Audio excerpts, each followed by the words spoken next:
এখন আমরা আল্লাহকে পাবো কিভাবে, এটা বড় প্রশ্ন না? যে আল্লাহর কাছ থেকে, যে জান্নাত থেকে আমরা পৃথিবীতে চলে আসলাম, সেই জান্নাতে যেতে হলে তো আমাকে আল্লাহকে পেতে হবে। আল্লাহকে পেতে হলে আমার কি কি করণীয়, খুব শর্ট করে আমি কয়েকটা পয়েন্টস আপনাদেরকে শেয়ার করছি। 1 নাম্বার, আল্লাহকে পেতে হলে অবশ্যই তার নবী মুহাম্মদ সাল্লাল্লাহু আলাইহি ওয়াসাল্লামকে অনুসরণ করতে। এছাড়া আল্লাহকে পাওয়ার দ্বিতীয় কোনো পথ নেই। আল্লাহকে পেতে হলে অবশ্যই তার নবী মুহাম্মদ সাল্লাল্লাহু আলাইহি ওয়াসাল্লামের আদর্শগুলো জীবনের প্রতিটা ক্ষেত্রে বাস্তবায়ন করতে হবে। চলাফেরা, ওঠা বসা, খাওয়া দাওয়া, ইস্তেঞ্জা করা, মুআমেলাত, ব্যবসা বাণিজ্য, অর্থনীতি, সমাজ, রাষ্ট্র, সব ক্ষেত্রে আপনাকে মুহাম্মদ সাল্লাল্লাহু আলাইহি ওয়াসাল্লামের তরিকা, আদর্শটাকে ফলো করতে হবে। তাহলে আপনি আল্লাহকে পাবেন ইনশাআল্লাহ। যে ব্যক্তি আল্লাহকে পেয়েছে সে দুনিয়াও পেয়েছে, আখিরাতও পেয়েছে। যে আল্লাহকে পায় নাই, দুনিয়াও বরবাদ, আখিরাতও বরবাদ। 1 নাম্বার তাহলে কি কাজ? আল্লাহ পাকের সর্বশেষ নবী মুহাম্মদ সাল্লাল্লাহু আলাইহি ওয়াসাল্লামকে অনুসরণ করা, তার আদর্শ মেনে চলা, 1 নাম্বার। 2 নাম্বার হচ্ছে 5 ওয়াক্ত নামাজ।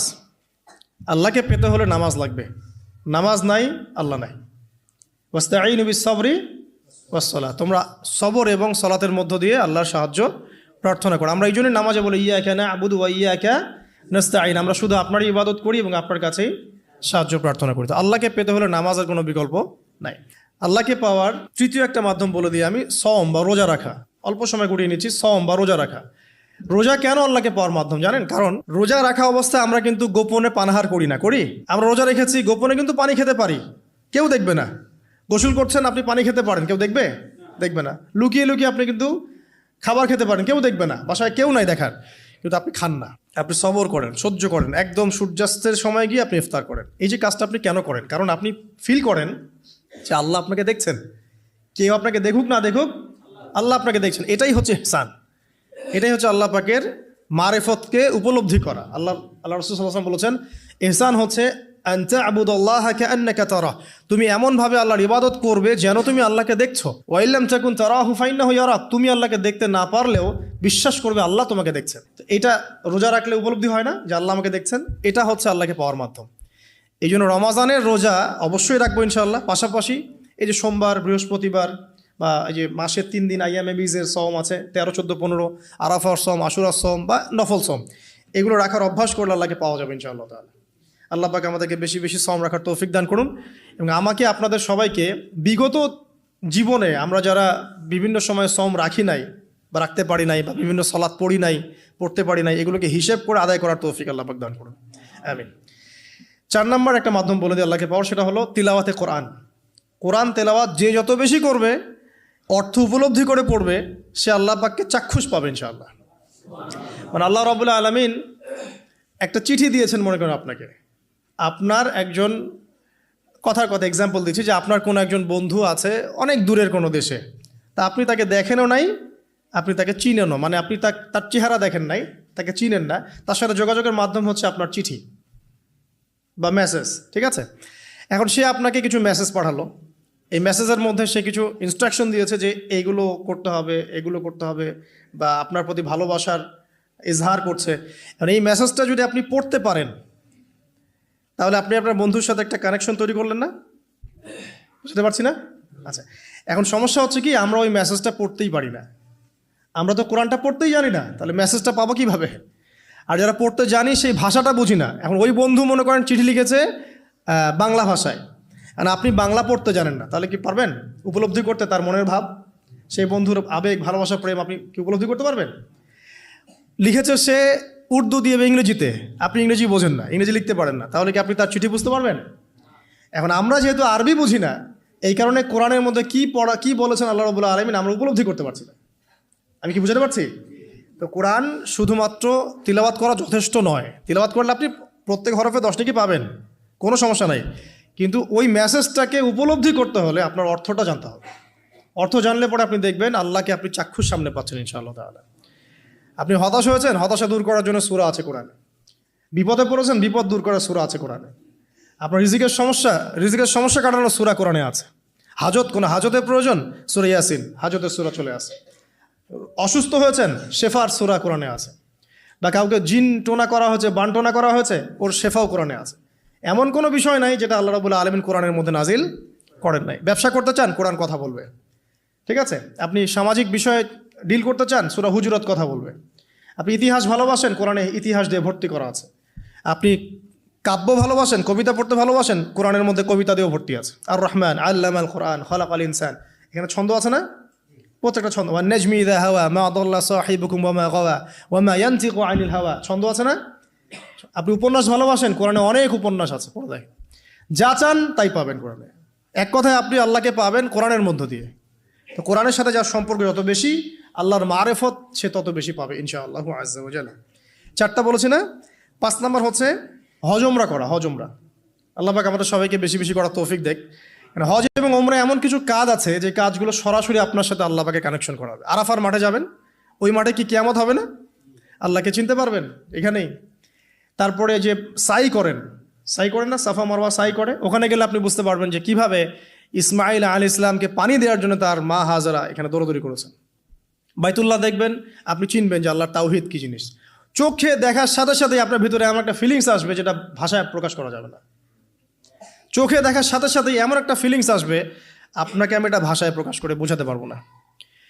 আপনি জানবেন ইব্রাহিম আলাইহিস সালাম এবং তার ছেলে ইসমাইল আলাইহিস সালাম বাপ বেটা মিলে রাজমিস্ত্রির কাজ করেছে। এটা আপনি জামজাম কূপ দেখবেন, পানি পান করবেন, আল্লাহকে চিনতে পারবেন যে এই কূপ তো অলৌকিক, এই কূপের মতো কূপ নাই পৃথিবীতে, এর পানি কখনো শেষ হয় না, এবং এই পানি খেয়ে মানুষ বেঁচে থাকতে পারে, খাবারের দরকার হবে না, দীর্ঘদিন পর্যন্ত এই পানি খেয়ে মানুষ বেঁচে থাকতে পারবে, খাবারের প্রয়োজন হয় না।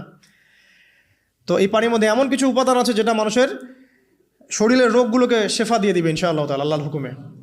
তো প্রত্যেকটা কাজে রাসূল সাল্লাল্লাহু আলাইহি ওয়াসাল্লাম শহরে গেছেন মদিনায়, ওই মদিনার বাতাসটা আপনাকে বলে দিবে যেটা এটা একটা অন্যরকম শহর। ঠিক আছে? রাসূল সাল্লাল্লাহু আলাইহি ওয়াসাল্লামের রওজায় যাবেন, সামনে দাঁড়াবেন, আপনি আল্লাহকে চিনতে পারবেন। আপনি আর পৃথিবীতে থাকবেন না, অন্য জগতে চলে যাবেন। ওই যে বাকিউল গারকাত আছে, সাহাবীদের কবরস্থান জান্নাতুল বাকি, ওখানে ঢুকবেন, আপনার কাছে মনে হবে যে পৃথিবীটা আসলে কিছুই না, পৃথিবীর সবচেয়ে সেরা মানুষগুলো এই মাটির নিচে শুয়ে আছে। ওখানে আপনাকে খুবই তুচ্ছ মনে হবে তাদের সামনে। এই যে মানে বিভিন্ন জায়গায় গিয়ে আল্লাহকে চিনতে পাওয়া, এটা সবচেয়ে ভালো হয় হজ এবং উমরাতে গিয়ে। আল্লাহ পাক আমাদেরকে তৌফিক এনায়েত করুন, আমিন। তো এটা একটা আল্লাহকে পাওয়ার নিদর্শন। যাদের হজ ফরজ হয়ে গেছে অবশ্যই হজ করে ফেলবেন, আর যাদের সামর্থ্য আছে তারা বেশি বেশি উমরা করবেন। নবী সাল্লাল্লাহু আলাইহি ওয়াসাল্লাম বলেছেন, এক হজ পরের হজের মধ্যে যত গুনাহ মাফ করিয়ে দেয়, এক উমরা পরের উমরার মধ্যে যত গুনাহ সেগুলোকে মাফ করিয়ে দেয়। আল্লাহ পাক আমাদেরকে এই আমলগুলো করার তৌফিক এনায়েত করুন। 6 নম্বর বলছি জিকির। আল্লাহ পাকের জিকির বাড়াতে হবে। যে আল্লাহ পাকের জিকির যত বেশি করবে, সে আল্লাহ পাকের মারিফত তত বেশি উপলব্ধি করবে, আল্লাহকে পাবে ইনশাআল্লাহ। আর এই জিকির করার জন্যে অজুও শর্ত নয়, জানেন? আল্লাহর জিকির করার জন্য কিন্তু অজু শর্ত নয়। আপনি মনে মনে চলতে ফিরতে অলওয়েজ সুবহানাল্লাহ, আলহামদুলিল্লাহ, আল্লাহু আকবার, লা ইলাহা ইল্লাল্লাহ, আস্তাগফিরুল্লাহ পড়তেই থাকতে পারেন। কষ্টের কিছু আছে?